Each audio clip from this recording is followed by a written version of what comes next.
Oi, pessoal.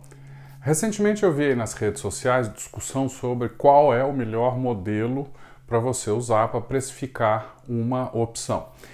E a pergunta, na verdade, não é qual o melhor modelo, mas a pergunta é como usar bem o modelo de precificação de opções que você tem.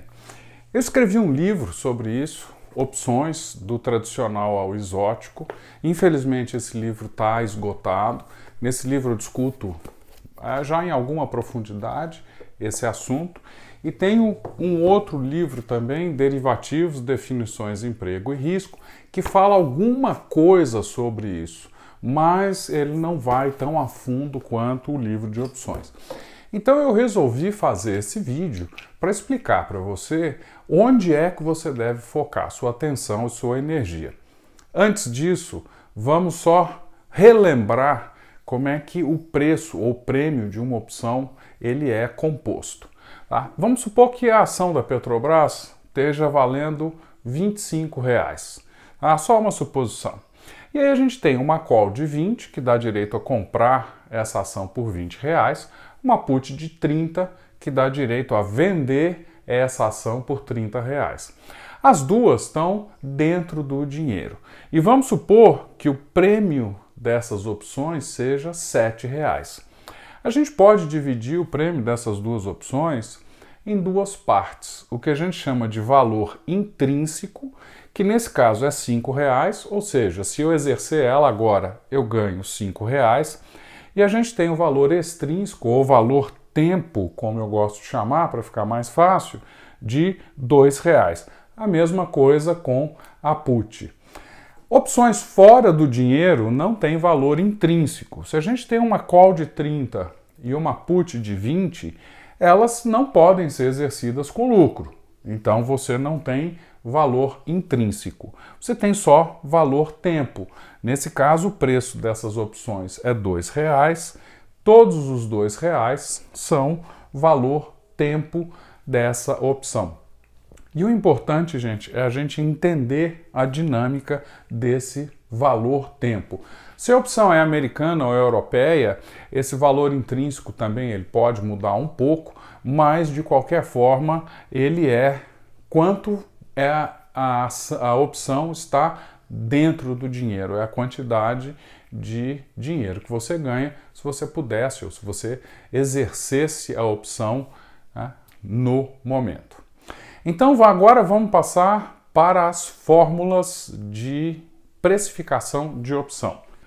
Qualquer fórmula de precificação de opção vai ter que usar, no mínimo, esses parâmetros. Então o prêmio de uma opção ele é uma função qualquer, que eu estou chamando aqui de função G. Ela vai ser definida pela fórmula que você utiliza de alguns fatores. S é o valor do ativo objeto. No nosso exemplo anterior, é o valor da ação de Petrobras. E é o preço de exercício. É a que valor eu exerço o direito que eu tenho com aquela opção que eu comprei. Esses dois são tranquilos e bastante simples. T é o tempo até vencimento. O T é importante, gente, porque quanto mais longa for o vencimento da opção, mais chances eu tenho para o mercado caminhar a meu favor. Então, opções longas, elas tendem a ser mais caras.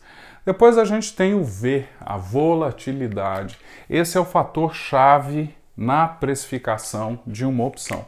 Porque a volatilidade vai me dar a probabilidade dessa opção ser exercida. Esse é o valor fundamental que a gente utiliza na precificação das opções. E é um valor extremamente difícil de ser calculado. Vou explicar por que daqui a pouco. Depois a gente tem R, que é a taxa de juros. De uma forma geral, a taxa de juros é utilizada para trazer o valor presente da opção. Se você conhece o modelo binomial, você sabe que você precifica o prêmio na data de vencimento com uma regra de probabilidade binomial. Depois você tem que trazer esse prêmio para valor presente, você tem que descontar ele a valor presente. Então é o R. Em ativos de câmbio e de taxa de juros, o R influencia o S também. Então existe aí uma complicação e você precisa de uma fórmula especial para esse tipo de ativo. Depois a gente tem aqui o que eu chamo de Tzinho, que é o tipo da opção. Se é americana, se é europeia, se é opção de compra, se é opção de venda, se é uma opção knock-in, knockout, isso aí vai influenciar na fórmula, mas a gente não vai focar nisso aqui não. O que a gente vai focar é no uso da fórmula. Antes de entrar no uso da fórmula propriamente dita, deixa eu te mostrar um gráfico. Dá uma olhada nesse gráfico, isso é o valor de um ativo conhecido, e você percebe que em abril de 2009 esse valor estava próximo a 10%, depois ele cai, em junho de 2011 ele estava aí rodando em torno de 5%, ele sobe um pouco, cai de novo, abril de 2014, depois ele sobe, vai até quase 7 e mais de 7,5, depois ele cai de novo e se estabiliza um pouco acima de 5. Deixa eu te perguntar, primeiro, que ativo é esse? Eu falei que é um ativo conhecido de você, se você opera bolsa, você conhece esse ativo. Esse ativo é o Ibovespa ou o BOVA11. E que valor é esse? Esse é o valor da volatilidade ou do desvio padrão dos últimos 22 meses do Ibovespa. Então, gente, vocês notam que esse valor ele não é constante ao longo do tempo. E esse valor é muito utilizado para medir a volatilidade de um ativo. Então, a volatilidade ela tem uma característica que ela é volátil. A volatilidade é volátil, ou seja, a volatilidade é estocástica, ela muda. Então, sempre que a volatilidade mudar, o prêmio da opção vai mudar. E normalmente, quando a gente usa essas fórmulas, a gente usa uma volatilidade passada ou uma volatilidade estimada. Mas o importante é a volatilidade futura. E a volatilidade futura, por definição, ela não é conhecida. Existem alguns modelos de precificação de opções que trabalham com a volatilidade estocástica, os modelos de Arthur e Gart. Mas eu já utilizei esses modelos, são difíceis de utilizar, difíceis de você modelar e no final das contas, gente, a gente não sabe qual é a volatilidade futura. Isso é incerto.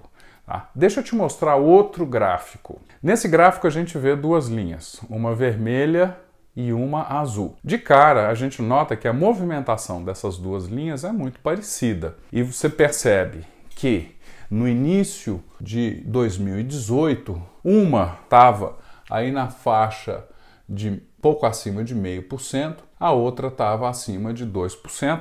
Elas sobem até junho de 2018, dão uma caída, depois sobem de novo até novembro de 2018.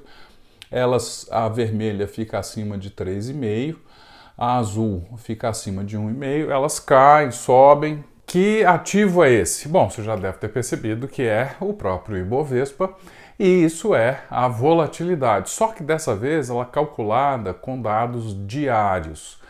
A linha azul mais baixa é a volatilidade de 22 dias, um mês útil, e a vermelha de 44 dias. Então você vê que a volatilidade ela é indefinida, indeterminada e ela varia ao longo do tempo. Estimar a volatilidade é muito difícil. A primeira coisa que eu faço para poder usar bem as fórmulas é, colocando prêmio na fórmula, eu pergunto para o modelo qual deve ser a volatilidade futura para essa opção estar precificada de forma justa.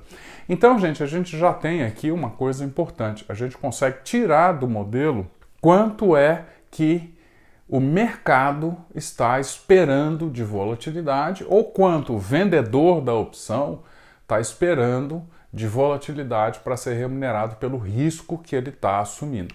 Então, esse é o primeiro fator importante e dá para a gente um nível já de conhecimento diferente do mercado. Outra coisa que a gente tem que tomar cuidado é principalmente quando a gente está negociando opções menos líquidas, porque muitas vezes a gente vê o preço de uma opção, só que essa opção foi negociada mais atrás. Então ela foi negociada, acertada por telefone entre as mesas e depois ela foi registrada na bolsa. Então quando a gente vê o preço da opção que já foi negociada. Isso é muito importante porque se eu uso esse preço, eu estou olhando para o passado e não para o valor do ativo objeto. Então, opções menos líquidas, a gente tem que ter muito cuidado. Como é que eu gosto de fazer? Eu gosto de trabalhar com as ofertas de compra e com as ofertas de venda que estão valendo. Dessa forma, você sabe exatamente qual é a volatilidade implícita que o comprador está disposto a pagar e que o vendedor quer receber. Então essa é uma dica importante para você não trabalhar com preços distorcidos, porque a última negociação pode ter acontecido há muito tempo atrás. Agora, gente, a gente vai falar das gregas. O que são as gregas? As gregas são as sensibilidades do prêmio da opção por variações em cada um desses fatores. E a primeira grega que a gente vai falar é o delta. O delta me diz qual é a variação no prêmio da opção em função da variação no valor do ativo objeto. Ou seja, ele é uma medida de alavancagem. Opções muito fora do dinheiro têm um delta zero. Por quê? O preço do ativo objeto se mexe um pouquinho e o prêmio da opção fica praticamente estável. Isso é típico nas opções que a gente chama de opções pó. Né? Essas opções têm um delta zero. As opções muito dentro do dinheiro, ela tem um delta 1. Porque se o ativo objeto se movimenta, a opção, o prêmio da opção se movimenta em 1. Vamos pegar um exemplo. Uma opção muito dentro do dinheiro pode te custar R$10. Uma opção próximo do dinheiro pode te custar R$4. E vamos dizer que o delta dela seja de meio. Se você comprar uma opção de R$10, você vai ter um delta 1 na sua posição. Se você comprar duas opções de R$4, você vai ter um delta 1 também na sua posição. Então você está empregando melhor o seu dinheiro, porque aqui você gastou R$10 para ter um delta 1 na sua posição e aqui você gastou R$8 para ter o delta 1 na sua posição.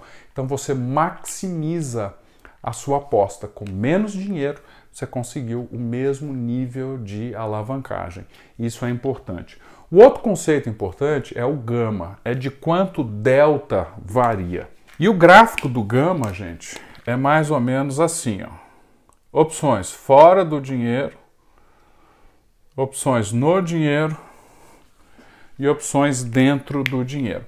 Opções fora do dinheiro, o gama é praticamente zero, porque o delta não varia. Opções muito dentro do dinheiro, o gama também é praticamente zero, porque o delta não varia. O delta é 1, aqui nessa região aqui é uma linha reta, o delta é 1 e ele não varia.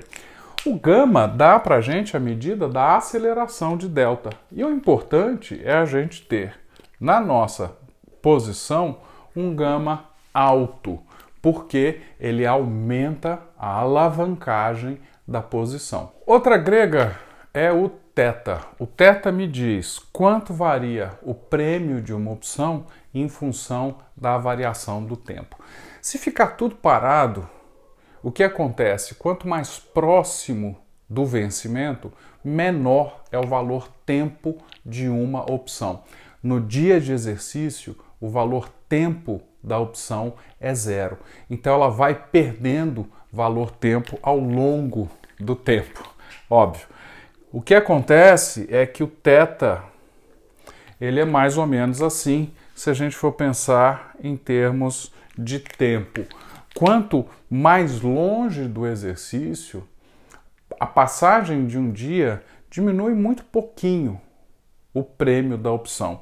Perto do exercício, se a gente está 2 dias do exercício, passou um dia, você perdeu 50% do tempo que você tem para a volatilidade funcionar a seu favor e você exercer a opção.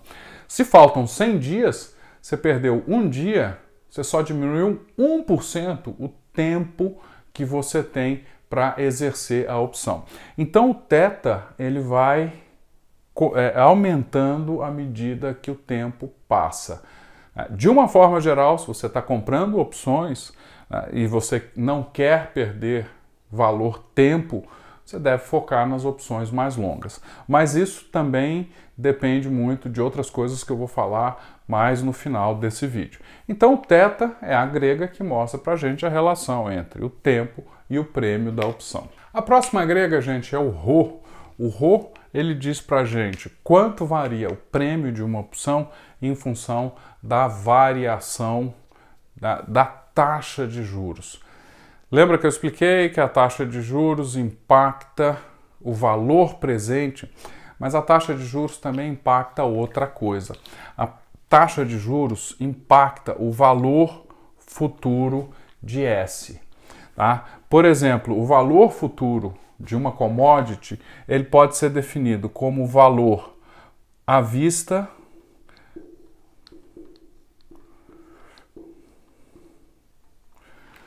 levado a uma data futura. Então isso aqui é a fórmula básica de um contrato futuro, do valor do contrato futuro. Então o valor futuro de S, ele é uma função também da taxa de juros. Então ρ tem dois fatores. Ele eleva a expectativa do valor futuro, né? Isso tem que acontecer, porque senão os arbitradores entram e arbitram. Um contrato futuro sempre tem um preço maior do que o contrato à vista, exatamente pela possibilidade de você arbitrar os dois. E ele influencia o prêmio da opção em dois fatores. O valor presente do prêmio diminui e o valor futuro esperado para o ativo objeto aumenta.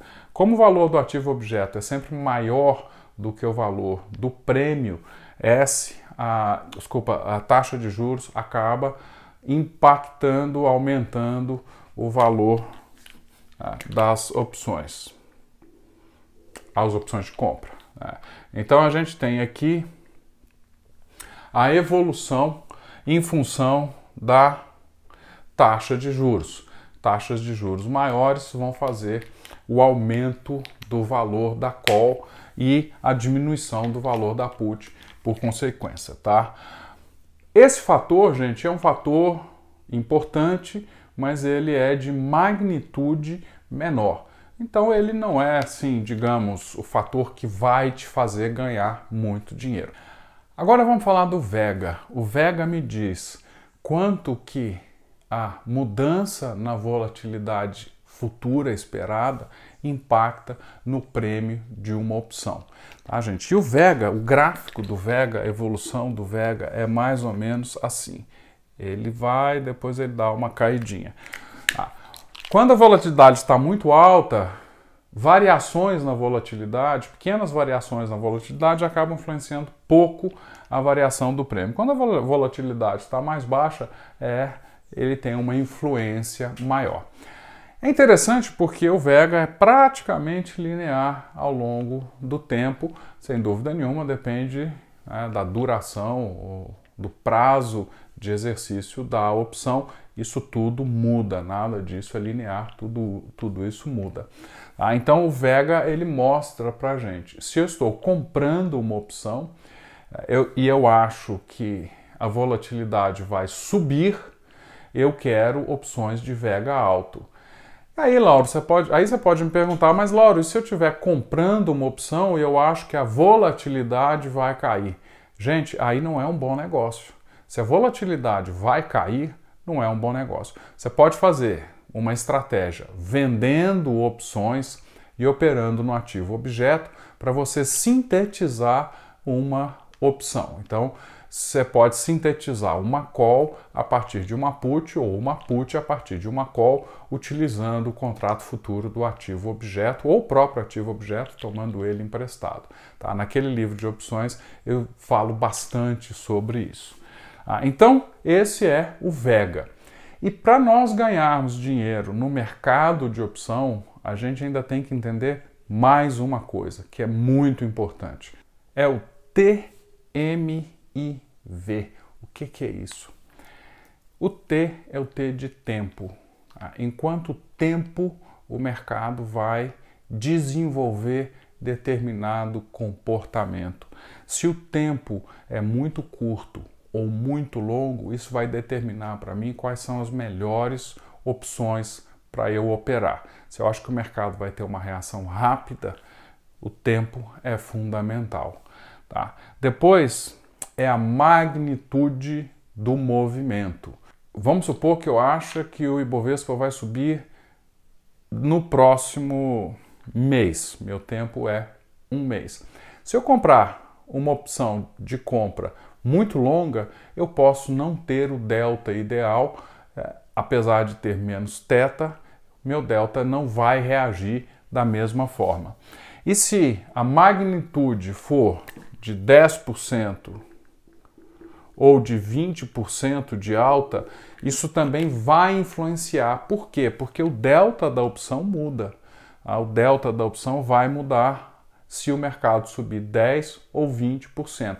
Então lembra que a gente tem que maximizar o delta para a gente ter a melhor relação. Tá? Outra coisa é a intensidade do movimento. O que é isso? Se o mercado vai mudar com alta volatilidade ou baixa volatilidade. Vamos dizer que isso aqui seja o tempo e aqui seja o preço do ativo objeto. O mercado pode estar negociando dessa forma e depois ele passa a negociar com menos volatilidade. Ou então ele vem negociando com baixa volatilidade e depois ele passa a negociar com alta volatilidade na tendência.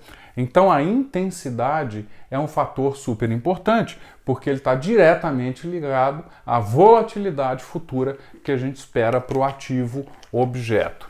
E finalmente, gente, a gente tem a velocidade. A velocidade tem relação também com a intensidade, mas eu posso ter um mercado intenso com baixa velocidade, ou eu posso ter um mercado intenso com alta velocidade. Ele leva um determinado tempo e depois ele se acelera. Tá? E eu posso ter, inclusive, um mercado intenso, depois ele cai a intensidade. Deixa eu apagar isso aqui, para ficar mais fácil. Eu posso ter um mercado intenso, de lado.